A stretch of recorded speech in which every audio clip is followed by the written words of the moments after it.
이어서 링크드 해시 맵에 대한 이야기를 해보도록 하겠습니다. 자, 링크드. 자, 우리 링크드 앞에서도 많이 봤던 거 기억이 나시죠? 어레이스트, 링크드 리스트 이런 거 배웠던 것처럼 링크드 해시 맵이라고 하는 클래스가 있다라고 하는 거죠. 자, 이런 거 같은 경우는 최근 접속한 사용자 기록 시스템을 만들어내고자 할 때 다음과 같이 이 링크드 해시 맵을 적용하시면은 또 만들어낼 수가 있겠죠. 자, 문제 상황에 대한 이야기를 한번 해보도록 하겠습니다. 웹 서비스나 애플리케이션에서는 사용자의 접속 순서를 기록하는 기능이 필요하다. 일반적으로 해시 맵은 순서를 보장하지 않지만 링크드는 입력 순서 또는 접근 순서를 보장한다 라고 하는 거죠. 이때 최근 접속한 사용자를 등록 순서대로 저장하고 출력하는 프로그램을 작성해보자 라고 하는 겁니다. 자, 더불어 문제 요구사항에 대한 거 한번 얘기를 해볼게요.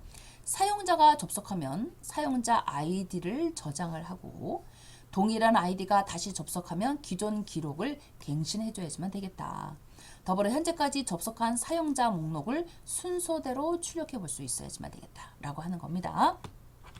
자, 그래서 실행 예시를 한번 들어가서 봤더니 사용자 접속 기록을 순서적으로 한번 봤어요. 자, 유저 1, 2, 3, 4인 사람이 있는데 4명의 사람이 있는데 자, 유저 2라고 하는 사람은 재접속을 좀 시도를 했대요. 이렇게 데이터가 출력이 되도록 만들어 보자. 이럴 때 링크드 해시 맵 구조. 자, 이때 이 맵 구조라는 것은 키와 밸류가 쌍으로 이루어진 구조다라고 하는 거. 이때 링크드 해시는 뭐다? 순서가 있다라고 하는 개념 아시면 되겠습니다. 자, 그러면 소스를 한번 분석을 한번 해볼게요. 자, 먼저 지금 링크드 해시 맵을 통해서 객체 생성했어요. 자, 데이터는 스트링과 스트링 형식으로. 자, 그래서 앞에 있는 스트링은 뭐가 될 거냐면 키가 될 거고 뒤에 있는 스트링은 뭐가 될 거냐면 밸류가 되도록 할 겁니다. 자, 이때 풋으로 데이터를 저장시키겠습니다. 일명 추가시키겠습니다. 자, 유저 1, 2, 3에 데이터 추가를 시켰어요. 자, 이럴 때 유저 2가 다시 접속을 시도를 한번 해볼게요. 자, 그랬더니 밑에 와서 다시 이목령 재접속이라고 하는 형식으로 유저 2를 등록을 한번 시켜볼게요. 자, 여기에 다시 새로운 사용자가 접속이 되도록 할게요. 네 번째 임꺽정이라고 등록을 시켜보도록 하겠습니다. 자, 지금 현재 여기는 다 뭐예요? 지금 추가에 대한 개념인 거죠. 추가인데 데이터를 입력을 했다가 유저 2를 다시 어떻게 한 거야? 재접속이라는 개념으로 다시 접속을 한번 한 거고 4를 추가를 다시 한번 시켜낸 겁니다. 자, 이럴 때 출력 결과물이 어떻게 나오는가를 한번 보자 얘기예요. 이럴 때 사용자에 대한 접속 순서를 한번 들여다가서 봤을 때 엔트리 셋이라고 하는 요 메소드가 바로 뭐다? 데이터 값을 출력시켜주는 그런 구조다라고 얘기를 했을 때죠. 자, 데이터 값을 받아가지고 와서 그 데이터 값의 키와 밸류 값을 확인해 봤더니 데이터가 어떻게 출력이 되더라? 이렇게 데이터가 출력이 되더라 라고 하는 것을 확인해 볼 수가 있었습니다. 그래서 내가 어떤 유형의 프로젝트를 진행하느냐에 따라서 적절한 컬렉션을 가져다가 쓰시면 된다라고 하는 겁니다. 자, 이번에는 트리맵 구조에 대한 이야기를 한번 해봅시다. 트리맵 구조는 어떻게 생긴 거예요? 이렇게 생긴 구조가 트리 구조죠. 이렇게 생긴 구조가 트리 구조입니다. 자, 사전에 대해서 프로그램을 한번 해보자 얘기예요. 자, 단어와 그 의미를 관리하는 간단한 사전 프로그램을 만들어 보자. 이때 단어는 중복되지 않아야 되겠고 의미는 밸류에 저장할 수 있도록 해줘야지만 되겠다. 검색 시에 단어를 찾을 수 있어야만 되고 전체 단어 목록은 알파벳 순으로 자동 정렬될 수 있도록 만들어내자 라고 하는 겁니다. 자, 해시맵이나 링크드 해시맵은 순서를 보장하지 않지만 더불어서 트리맵은 키의 정렬 순서를 보장함으로 적합하다. 자, 이때 링크들은 그래도 어느 정도로 순서는 보장할 수는 있어요. 그래도 순서. 하지만 데이터를 찾을 때 뭘 기반으로 찾기 때문에 그러냐? 맵 구조, 즉 키 가지고 데이터 값을 찾기 때문에 순서를 보장하지 않는다라고 하는 말이 가끔씩 나오는 거예요. 자, 이런 것도 좀 알고 우리가 작업을 해볼 필요가 있겠습니다. 자, 트리맵은요, 키에 정렬되어 있는 순서를 보장한다. 왜냐면 트리의 구조는 정확하게 이렇게 만들어져 있기 때문에 그래요. 정확한 이런 구조로 만들어져 있으니까 정렬되어 있는 순서로서 보장이 가능하다라고 하는 겁니다. 자, 단어와 의미를 등록할 수 있어야지만 되겠고요. 특정 단어의 의미를 검색할 수 있어야지만 되고 전체 단어 목록을 정렬된 상태로 출력할 수 있어야지만 되겠다라고 하는 요구 조건을 제시했어요. 자, 그럼 이 요구 조건에 의해서 한 번씩 한번 보도록 할게요. 자, 지금 바나나라고 하는 단어가 나오면 바나나이라고 이렇게 나오더라 이 얘기예요. 자, 그러면서 사전에 대한 목록을 봤더니 자, 알파벳 순으로 나왔고요. 해당되는 단어와 그 단어의 의미가 처리가 된 것을 확인해 볼 수가 있겠습니다. 자, 얘는 지금 현재 정렬되어 있는 구조입니다. 자, 이렇게 실행이 되도록 소스를 만들어 보도록 하겠습니다. 자, 지금 봤더니 메인에서 스트링과 스트링 형식으로 트리 맵 구조에 의해서 딕셔너리라고 하는 객체 변수 생성하겠습니다. 자, 풋을 통해서 데이터 추가 등록을 하겠다라는 거죠. 자, 그래서 등록된 거 보이고요. 자, 데이터를 검색할 텐데 기본 디폴트 값으로 지금 뭐부터 시작을 했어요. 바나나로부터 먼저 시작을 한 거예요. 자, 그래서 해당되는 단어가 딕셔너리에 있는지를 찾아서 만약에 있다 라고 한다라 그러면 그 단어, 지금 바나나라고 하는 게 먼저 시작이 있으니까 바나나의 그 딕셔너리에 있는 단어 뜻을 찾아가지고 오시면은 되겠죠. 자, 만약에 없으면은 이런 단어가 사전에 없다라고 데이터가 출력이 되면 되겠습니다. 자, 그러면서 자동 정렬, 데이터를 자동 정렬되어 있어서 그 데이터가 출력이 될 수 있도록 들어가서 보시면 키와 밸류 형식으로 그 값을 확인해 볼 수가 있겠죠. 자, 이런 구조를 만들어낼 때 이런 트리 맵 구조를 적용하면 된다라고 하는 말 뜻입니다. 자, 더불어서 컬렉션 소트, 우리가 정렬할 때 여러분 정말 많이 쓰이는 메소드인 거죠. 자, 컬렉션 소트는요, 리스트 컬렉션을 정렬하는 정적 메소드다. 정적 메소드, 정적은 스태틱, 이거 붙는 거죠. 그래서 여러분 자바 시간 때 연습을 하실 때 뉴 키워드를 통해서 객체를 생성하지 않았는데도 어때요? 컬렉션 소트를 바로 호출할 수가 있었죠. 왜 그러냐면 정적 메소드였기 때문에 그렇습니다. 이거 기억하시면 되겠죠. 자, 내부적으로 comparable 인터페이스와 더불어서 컴퍼레이터라고 하는 인터페이스가 있다라고 하는 거. 그래서 우리가 comparable이냐 아니면 comparator냐라고 해서 ABLE가 붙는 인터페이스가 있고 TOR이 붙는 인터페이스가 있어요. 그래서 얘네들에 대한 차이점이 도대체 무엇이 있는가라고 하는 것들을 보면서 자, 여러분 수업을 들어보시면 될 것 같습니다. 자, 지금 리스트 구조를 인티저한 값으로 어레이 리스트에다가 그 데이터 값을 한번 넣어 보겠습니다. 자, 얘는 지금 데이터가 보니까 순서가 없어요. 자, 이때 오름차 순으로 먼저 정리를 한번 해볼게요. 기본적으로 컬렉션 소트는 오름차 순이 기본적으로 설정이 되어 있다라고 이야기를 했었습니다. 자, 그래서 그 해당되는 넘버를 기점으로 오름차 순으로 데이터 값을 한번 보겠다라고 하는 거예요. 자, 보면 오름차 순으로 해서 1, 2, 5, 7, 9라고 오름차 순 정렬된 것을 볼 수가 있습니다. 더불어 내림차 순으로 정렬해 보고 싶으면 기존에 있는 데이터에다가 옆에다 뭘 갖다 쓰시면 되냐면요. 리버스 오더라고 하는 메소드를 호출하시면 돼요. 이거는 말 그대로 리버스니까 반대겠죠. 그래서 내림차순 정렬로 내용을 확인해 볼 수가 있겠습니다. 바로 이게 컬렉션 소트에 대한 이야기를 간단하게 해결해 볼 수가 있겠다라고 하는 거죠. 자, 그러면 이제 우리가 컴퍼레이터라고 하는 것과 컴퍼러블이라고 하는 인터페이스가 뭔가 차이가 있느냐, 이때 얘네들은 어떠한 차이가 있느냐라고 하는 것을 좀 알아볼 필요가 있다라고 얘기를 했었죠. 그 차이에 대해서 알아보도록 하겠습니다. 자, 먼저 컴퍼레이터. 자, OR이 붙는 인터페이스가 있어요. 자, 이때 얘는요, 객체의 정렬 기준을 외부에서 정의하는 인터페이스예요. 외부에서. 그래서 얘는 자, O1과 O2라고 하는 메소드를 구현하여 정렬 기준을 지정함으로써 사용해 볼 수가 있겠고요. 다음과 같이 컬렉션 소트를 통해서 해당되는 형태로 요 형태로 사용을 할 수가 있겠습니다. 자, 그러면 이 예제를 수행하기 위해서 간단하게 우리가 모델 구조나 만들어 볼게요. 자, 스튜던트라고 하는 클래스를 기점으로 이름과 점수가 등록되는 두 개의 멤버 필드가 있다라고 한번 해봅시다. 이때 생성자를 통해서 초기화 진행했고요. toString을 통해서 출력 구조 만들어냈어요. 어떻게? 이름 나오고요. 가로 안에다가 몇 점이라고 출력이 될 수 있도록 만들어내세요. 자, 요거를 기반으로 해서 한번 프로그램을 진행을 한번 해보도록 하겠습니다. 먼저 어레이 리스트를 통해서 데이터를 먼저 저장을 했네요. 자, 어레이 리스트를 통해서 데이터를 스튜던트 구조 형식에 의해서 스튜던트 구조에 해당되는 생성자는 어떻게 만들어져 있다? 앞에가 이름이고 뒤에가 점수였었어요. 앞에가 이름이고 뒤에가 점수였었어요. 자, 데이터 등록시키겠습니다. 자, 그래서 데이터 등록 끝.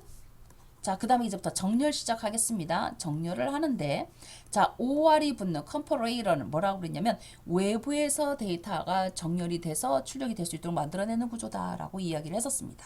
자, 그래서 컴퍼레이터를 통해 가지고 작업을 한번 해볼 텐데, 자, 오버라이드를 시키겠습니다. compare. 스튜던트 1에서 스튜던트 2를 S1과 S2라고 하는 것을 기반으로 했을 때 앞에 S1에서 S2를 빼면은 이거 뭐라고 얘기를 했었댔죠? 자, 이때 이게 오름차순이라고 얘기를 했었죠? 오름차순. 내림차순은 어떻게 된다고요? 반대라고 얘기했었죠. S2점 스코어에서 S1점 스코어를 쓰면 얘는 뭐가 된다고요? 내림차순 된다라고 얘기했어요. 자, 그래서 오름차순으로 정렬되어 있는 구조로 오버라이딩 시켰습니다. 자, 그랬더니 점수의 오름차순, 점수 오름차순의 스튜던트를 먼저 한번 봤어요. 봤더니 자, 오름차순으로 정렬된 거 보이죠? 자, 그래서 점수에 대한 것을 만들어내 봤어요. 이제는 이름을 기준으로 한번 만들어 보자 얘기예요. 이름을 기준으로. 자, 람다식에 의해서 컴퍼레이터로 보통 표현을 한번 해 봤습니다. 이때 얘네들은 어떻게 가져다가 쓰면 되느냐? compare to 가지고 작업을 해보도록 하겠다라는 거죠. compare to 이름을 기반으로 해서 뒤에 있는 얘를 기반으로 해서 데이터가 처리가 되도록 만들어졌으니까 자, 이렇게 s1.name.compare to라고 지정이 되어 있으면 얘가 바로 뭐냐면 이름 구조로 만들어져 있는 오름차순 기준이다 라고 하는 거. 앞에 S1과 뒤에 S2가 있잖아요. 그럼 무조건 오름차순이에요. 그럼 반대로 S2하고 S1으로 지정이 되어 있잖아요. 그럼 이거는 내림차순 기준이다. 여러분 아마 자료 구조 시간 때 이야기 아마 들어보셨을 거예요. 자, 그래서 더 이상 깊게는 설명하지 않겠지만 여러분 이 정도는 알고 있어야지만 될 것 같아서 제가 설명을 드렸습니다. 자, 그래서 이름차순으로 데이터가 오름차순으로 정렬된 거 보니까 오름차순으로 정렬된 거 보이죠? 자, 바로 이렇게 정렬해 볼 수가 있겠다라고 하는 거. 자, 그래서 컴퍼레이터라고 하는 이 개념은 외부에서 다음과 같이 이 정렬 기준을 이렇게 만들어내시는 기법이다라고 하는 거예요. 자, 그래서 OR이 붙는 것과 A, B, LE가 붙는 두 개의 데이터를 비교 한번 해보겠다 이 얘기죠. 자, 보통 우리가 기본적으로 그냥 sort 했더니 그냥 바로 처리가 됐어요. 그럼 얘는 무슨 구조인 거야? comparable 구조인 거예요. comparable 구조. 그래서 객체 내부에 정렬 기준을 미리 정의해 둔 거다. 이때 내가 뭔가 메소드를 구현하고 싶다 할 때는 compare to 가지고 하나 가지고 만들어내시면 되겠죠. 즉 얘는 하나만 정의가 가능하다. 그래서 클래스 안에 직접 구현됐기 때문에 하나만 정의가 가능하다. 사용 예시는 collection.sort 그냥 이렇게만 쓰면 되는 거다. 라고 하는 것은 기본적으로 comparable로 기준으로 정렬되어 있기 때문에 그렇다라고 하는 겁니다. 이때 객체의 정렬하는 방법은 이름 순으로 할 수 있고 번호 순으로도 얼마든지 해볼 수가 있겠다라고 하는 거. 자, 이때 예시 클래스로는 우리가 스트링, 인티저, 데이터 이런 거 다 가져다 쓸 수 있는 거고요. 컴퍼레이터 같은 경우는 외부에서 정렬의 기준을 만들어낼 수가 있겠다. 외부에서를 데이터를 정렬하는 거니까 두 개의 데이터 값을 선언하는 방식이 있어야지만 되겠죠. 그래서 얼마든지 여러 개의 정의가 가능한 기법이다라고 하는 거. 자, 그러다 보니까 외부로부터 데이터 값이 전달이 될 수 있도록 해줘야지만 되는 거니까 다음과 같이 항목도 두 개씩 나오는 것을 확인해 볼 수가 있겠습니다. 다양한 사용자의 정렬을 필요로 할 때마다 점수 순이나 날짜 순으로도 얼마든지 정렬이 가능하다라고 하는 거. 이때 직접 컴퍼레이터를 만들어서 전달해 줘야지만 된다라고 하는 거. 이런 것들을 우리가 서로 비교해서 볼 수 있어야지만 되겠습니다. 자, 예시를 한번 들여다가서 볼게요. 컴패러블 이건 객체 내부에서 처리하는 기법이라고 이야기를 했었어요. 자, 그래서 지금 다음과 같이 컴패러블을 기반으로 내가 스튜던트라고 하는 이 클래스를 한번 상속을 받아서 처리 한번 해보겠다 이 얘기예요. 자, 그럴 때 compare to를 어떻게 하면 된다? 오버라이드 시키시면 되는 거겠죠. 이때 오름차순 정렬하는 것은 어떻게 하면 된다고요? S1에서 S2 개념이니까 this.score에서 other.score로 접근하시면 되는 거겠죠. 이렇게. 그래서 this라고 하는 개념은 내 자신을 보통 이야기를 하는 거고 other는 얘를 얘기하는 거죠. 얘기를 하는 겁니다. 자, 이렇게 해서 객체 내부에서 접근하면 된다. 이때 사용하는 방법은 다음과 같이 collection.sort list class 이렇게 하고 지으면 되겠죠. 얘는 컴페어러블에 정의되어 있는 점수를 기준으로 정렬된 형식이다 라고 하는 겁니다. 자, 이때 컴페어러블 객체 내부의 기준을 들어가서 봤을 때 다음과 같이 이렇게 또 적용도 될 수가 있다 라고 하는 거. 요거는 이름 순으로 정렬되어 있는 기준이 되는 거겠죠. 자, 그래서 이름 순으로 정렬되어 있는 기준을 통해서 정렬되어 있는 데이터 값을 받아볼 수가 있겠다 라고 하는 겁니다. 자, 더불어서 OR이 붙는 것과 ABL이 붙는 비교에 대한 예시들을 한번 우리가 응용을 한번 해보도록 할게요. 그래서 기본 정렬은 컴페어러블 해볼 거고 추가 정렬과 관련되어 있는 부분들은 컴퍼레이터로 접근을 한번 해보도록 하겠습니다. 그래서 컴페어러블은 점수를 기준으로 한번 해볼 거고요. 컴퍼레이터는 이름을 기준으로 한번 정렬을 해보도록 할게요. 자, 지금 컴페어러블을 기점으로 해서 상속을 받아서 스튜던트를 만들어내겠습니다. 자, 생성자를 통해서 초기화 진행할 거고요. 자, 컴퍼러블을 통해 가지고 기본적으로 자, 다음과 같이 오름차 순으로 점수를 지정하겠습니다. 자, 기본적인 데이터 출력은 이름에 해당되는 몇 점씩으로 데이터가 출력이 되도록 할게요. 자, 더불어서 컴페어러블을 기점으로 해서 해당되는 클래스를 기점에 메인으로 데이터를 한번 출력을 시켜보면 먼저 데이터 입력을 받아야 되니 add로 자, 어레이 리스트는 add로 데이터 추가시키는 거죠. 자, 이럴 때 데이터 값이 이름과 스코어인 거니까 이름과 스코어로 점수를 입력을 받았어요. 자, 그러면서 컴페어러블 기준으로 오름차 순으로 된 데이터 값 한번 보겠습니다. 자, 점수를 기준으로 만들어져 있는 거예요. 그럼 점수를 기준으로 만드는 거니까 예를 들어 78점, 85점, 92점, 92점이라고 있다라고 한다면 이렇게 데이터가 정렬이 되겠죠. 자, 이름 기준으로 오름차 순으로 정렬을 하고자 할 때는 뭘 갖다 쓸 거라고요? 컴퍼레이터로 기준으로 만들어낼 거라고요. 자, 컴퍼레이터는 이렇게 가져다 쓰시면 되는 거겠죠. S1점, S2점 이렇게 지정이 되는 형식으로 해서 이름을 오름차 순으로 데이터가 출력이 된 것을 볼 수가 있겠습니다. 더불어 컴퍼레이터를 기점으로 해서 점수를 내림차 순으로 만들어내고 동점자는 이름 순으로 데이터가 처리가 될 수 있도록 만들어내겠다라고 할 때는 다음 같은 이런 구조로 만들어내시면 되겠습니다. 그래서 내림차 순으로 정렬하는 방법은 S2점 스코어 빼기 S1점 스코어라고 만들어내시면 되겠고요. 이때 동점자일 경우에 이름 순으로 데이터가 처리가 되도록 하고자 할 때는 S1에서 S2로 데이터가 오름차 순으로 정렬이 될 수 있도록 만들어내시면 되겠죠. 점수 내림차순일 경우에 우리가 동점자 순이 있을 경우에는 데이터를 어떻게 만들어낼 것이냐 라고 하는 거. 자, 이럴 때 자, 다음과 같이 데이터가 점수가 있을 때 데이터가 출력이 된 것을 확인해 볼 수가 있습니다. 자, 이렇게 컴퍼레이터와 컴퍼러블이라고 하는 비교 예시에 대한 기능에 대해서 한번 정리를 해 봤습니다. 자, 이번에는 스트림에 대한 이야기를 한번 해봅시다. 이 스트림이라고 하는 구조는 자바 8부터 도입되어 있는 데이터 처리 API예요. 그래서 얘는 컬렉션이나 배열, 파일 등 다양한 데이터 소스에서 얼마든지 생성할 수가 있고요. 반복문을 대체하고 더불어서 병렬 처리도 좀 더 쉽게 처리할 수 있도록 지원해주는 기법이다라고 보시면 되겠습니다. 자, 스트림을 생성을 한번 시켜볼게요. 먼저 데이터에다가 어레이 리스트로 데이터 저장을 좀 한번 먼저 해볼게요. 자, 그리고 나서 그 데이터 값을 스트림으로 변형시키겠습니다. 스트림이라고 하는 이 구조로 먼저 바꿔주면 자, 스트림에서 지원하고 있는 다양한 메소드를 사용할 수가 있겠죠. 자, 그래서 그러면 이 스트림에서 지원하고 있는 메소드들이 무엇이 있는가라고 하는 것부터 먼저 학습을 해 주셔야지만 되겠습니다. 자, 보통 기본적으로 사용할 수 있는 메소드가 뭐가 있나 봤더니요. 먼저 중간 연산과 관련되는 내용들에 대한 메소드가 있는 거예요. 자, 필터라고 하는 것이 있고, 필터는 조건에 맞는 데이터만을 선택하고자 할 때 사용하는 메소드들, 데이터를 다른 형태로 변환하고자 할 때는 맵이라고 하는 메소드를 갖다 쓰시면 되는 거고, 정렬을 하고자 할 때는 sorted라고 하는 다음과 같은 요 메소드 가져다 쓰시면 되겠고요. 중복을 재고작할 때는 distinct을 가져다가 쓰시면 되겠습니다. 더불어서 최종 연산과 관련돼 있어서 뭔가 터미널 오퍼레이션을 전형하고 만들어내고 싶은 거예요. 그럴 때는 반복 처리나 출력과 관련돼 있는 기능을 만들어내고자 할 때는 for each라고 하는 메소드문 가져다 쓰시면 되는 거고요.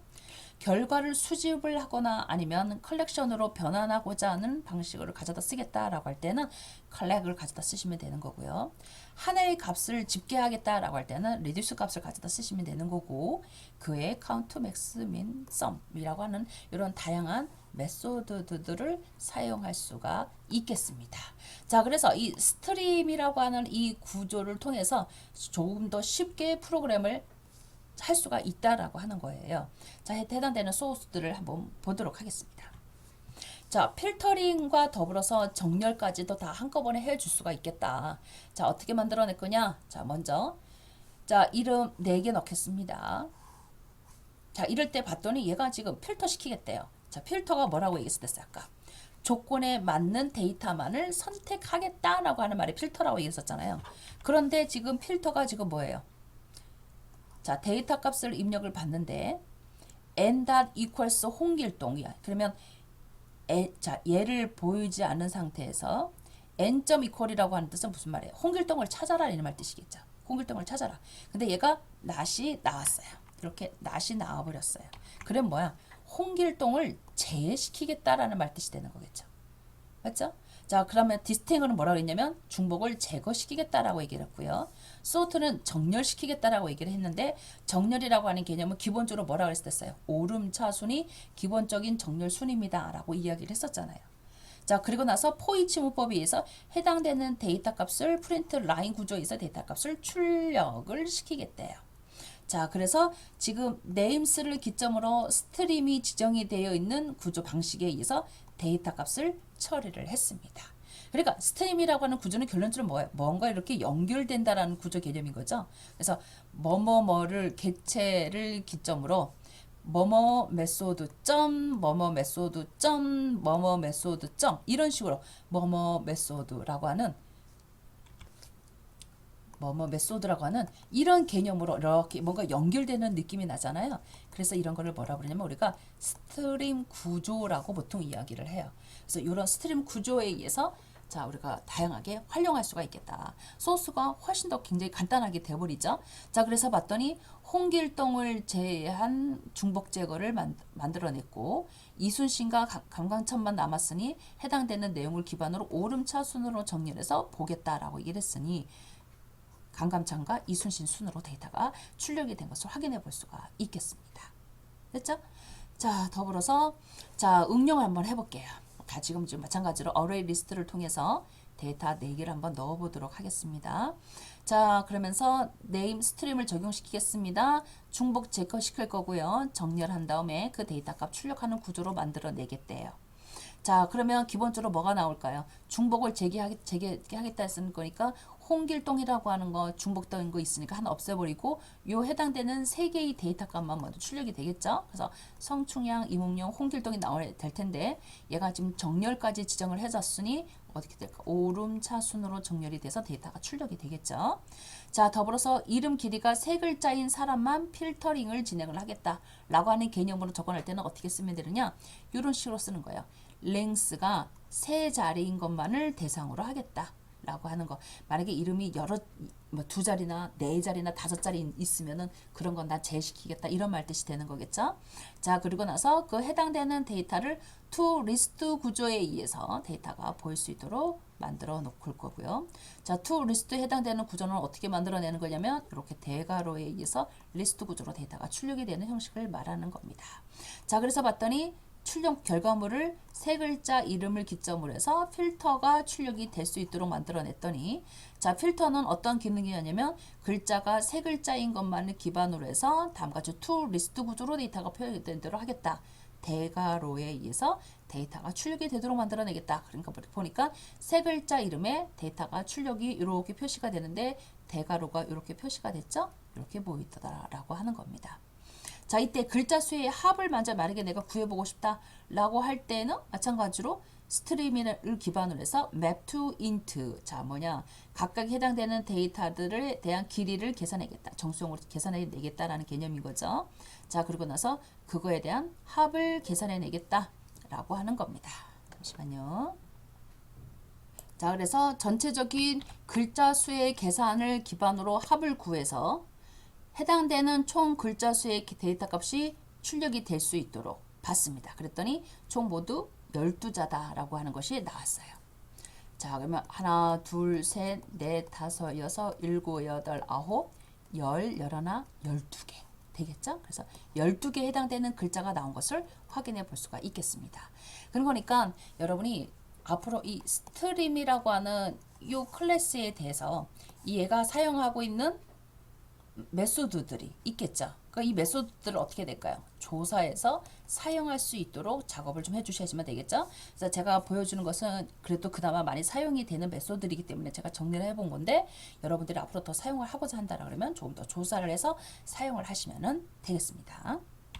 자, 그래서 요약을 해보면 제네릭 구조라고 하는 것은 타입의 안정성과 코드의 재사용성을 높이기 위해서 사용하는 기법이다. 얘는 컴파일 시점의 타입을 검사하는 형식이다. 그래서 안정적이다라고 이야기를 했었습니다. 자, 더불어서 이 제네릭 구조를 이용해서 데이터를 처리하기 위한 클래스가 있는데 바로 그것을 컬렉션이라고 부른다. 근데 그 컬렉션에서 리스트와 맵이라고 하는 인터페이스는 굉장히 많이 사용이 되는 거다. 이때 리스트라고 하는 것은 순서가 있으면서 중복을 허용하고 있는 거였고 맵이라고 하는 것은 키와 값을 기반으로 해서 만들어지는 형식이다. 그래서 검색이나 매핑과 관련되어 있는 기능을 만들어내고자 할 때 사용하면 유용하다라고 하는 것. 더불어서 컬렉션과 컴퍼레이터를 통해서 우리가 정렬이라고 하는 것을 만들어낼 수가 있었다라고 하는 것과 더불어 스트림은 함수형 데이터 처리를 위한 API다. 얘는 필터링이나 매핑이나 정렬, 집계와 관련되어 있는 기능들을 간결하게 표현해 줄 수 있는 기법이다. 더불어 병렬 처리와 관련 기법이다라고 얘기를 했었습니다. 그래서 해당되는 스트림의 구조를 유심히 들여다보니 뭐뭐뭐점 뭐뭐뭐점 이란 식으로 연결이 되는 것을 확인해 볼 수가 있었습니다. 자, 앞으로 여러분이 스프링을 사용을 할 때 상당히 많이 사용이 될 수 있는 구조들인 거예요. 그래서 자바 시간에 여러분이 배우시고 더불어 자료 구조 시간에 배우셨었겠지만 혹시나 기억이 안 나는 친구들은요 다시 한번 학습을 해 주시기를 바랍니다. 자, 여기까지 하고 마치도록 하겠습니다. 본 결과물은 2025년도 과학기술정보통신부 및 정보통신기획평가원의 소프트웨어 중심대학 사업 지원을 받아 제작되었습니다. 과제번호 2024-000064. 본 결과물의 내용을 전제할 수 없으며 인용할 때는 반드시 과학기술정보통신부와 정보통신기획평가원의 소프트웨어 중심 대학의 결과물이라는 출처를 밝혀야 합니다.